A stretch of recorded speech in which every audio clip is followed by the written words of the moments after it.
creativity coming out of America, Black America in the 70s was absolutely like, you know, obscene really. You know, you had funk, you had jazz, you had, you know, soul. Then there was Latin tracks coming out of New York. You know, on you know, Joe Bataan and it was just coming from everywhere, and it was just millions of stuff. Were you starting to get reports of kind of like the burgeoning New York nightlife at this point? No. You know, no. You know what, people, you know, to drive from London to somewhere like Blackpool Mecca. I know Norman Jay used to go. It took you about like 8 hours. You know, there was just kind of barely motorways then. You know what I mean? And you know, kids didn't have cars, and if they did have a car, they would have had a Ford Anglia that went 30 mile an hour. You know, and you couldn't have afforded the petrol anyway. Yeah. And you couldn't have afforded somewhere to stay up there. You know, so we didn't know what was going on in the north of England, let alone the north of America. And there was no magazines, there was no internet, there was no TV shows, so no one knew about it. You know.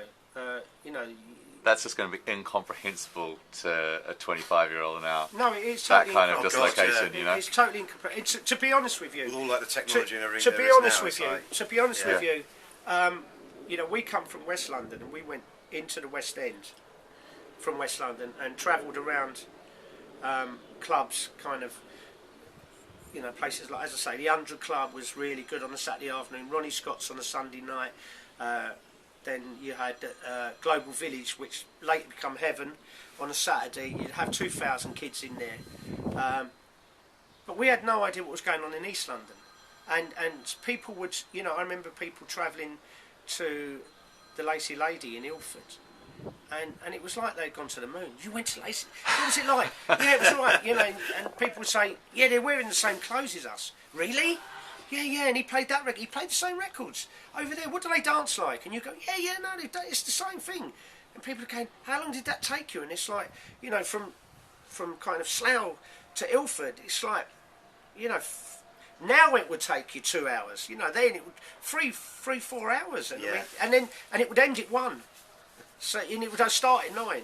So you'd be in a car longer. So there was no.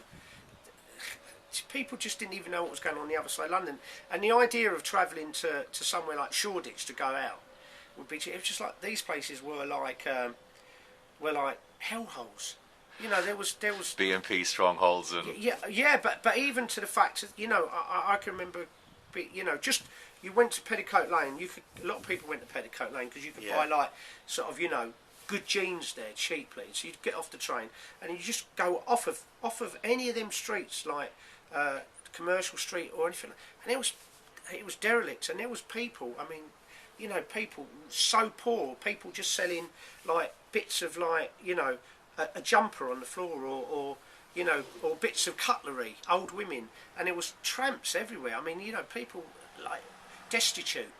You were mentioning in the sort of Crackers days that there was a real dancing culture, but that came from people actually doing dances, didn't it? Sort of like you know, practicing jazz dances to certain music.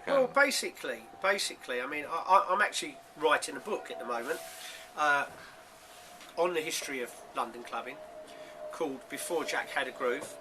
People were going to dance lessons at the Pineapple Dance Studio when that opened. Yeah. You know, and it's really funny now, because when I watch that and you see Louis Spence do them moves, they're all the moves that all the people used to do, and I'm like, oh my God, you know, there's a guy called Tommy MacDonald who probably was the best white dancer in London. It was very much an etiquette at places like Crackers and Ronnie Scott's. You know, you only danced on the floor if you were good enough to hold that space, and people would get right in your face and you know, in battle. Yeah, and try and make you look stupid. Very much how you see the hip hop things now. You see people do it. Well, you know, if you got on that floor, someone would come up to you and they would kind of, you know, do 4 spins, dip down, come up, and bounce up, and then suddenly you're in the middle of a circle and you've got 30 people looking at you. Go on, what are you going to do? What are you gonna and you have to walk off. So you know, he come along, and for us kind of white kids who were very much the minority in the West End scene, it was kind of like, wow, you know, we've got someone, you know, who can get out there and can, you know, take the kind of, you know, the kids from Shepherd's Bush and Tottenham on. What were your respective forms like on the dance floor, gentlemen, at that time? You know what? I actually thought I was quite good at the time, but quite good for a white guy. I think that was what people would say.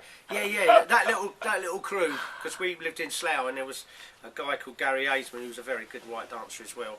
And they would say, them got, you know, them white boys from Slough, you know, they're all right. But I don't think we really was. I think sort of like Tommy was particularly good. I think we were kind of good compared with the, you know, most white kids then. What was your standard like, Dave?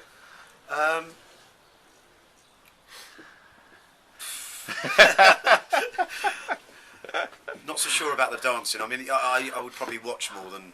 I mean, I'd be on the edge really, right. Kind of moving my feet, but whether I was kind of, you know, brave enough to go. This is kind of before, you know, Saturday Night. Get in with the real sort of dancers. I mean, this is before Saturday Night Fever, and you know, if then, you know, a kind of, you know, boys didn't really dance. You know, they stood in that line there. The girls danced, and then they played a couple of slow records, and all the boys come on and try to cop off with a girl. And you know, most local clubs, you know, a couple of guys getting up, dancing, doing the bump or doing the bus stop, you'd probably get glassed, you know, or a smack in the mouth from someone. You know, it was quite. It wasn't really the thing to do. It was seen as very feminine. It was seen as gay, you know, and it kind of all got, before punk come along, it kind of all got turned up because you had a load of different people. You had black kids who kind of didn't really fit in with their culture, the West Indian culture. They were coming into town. You had all the kind of Bowie boys and girls from the art schools who, you know, were the puffs, and they would get chased around town by their chavs. They would come in. And then you had the kind of, I suppose, the soul boys who liked dressing up a bit weird. So you had this kind of like mixture of all different little tribes who kind of felt safe together.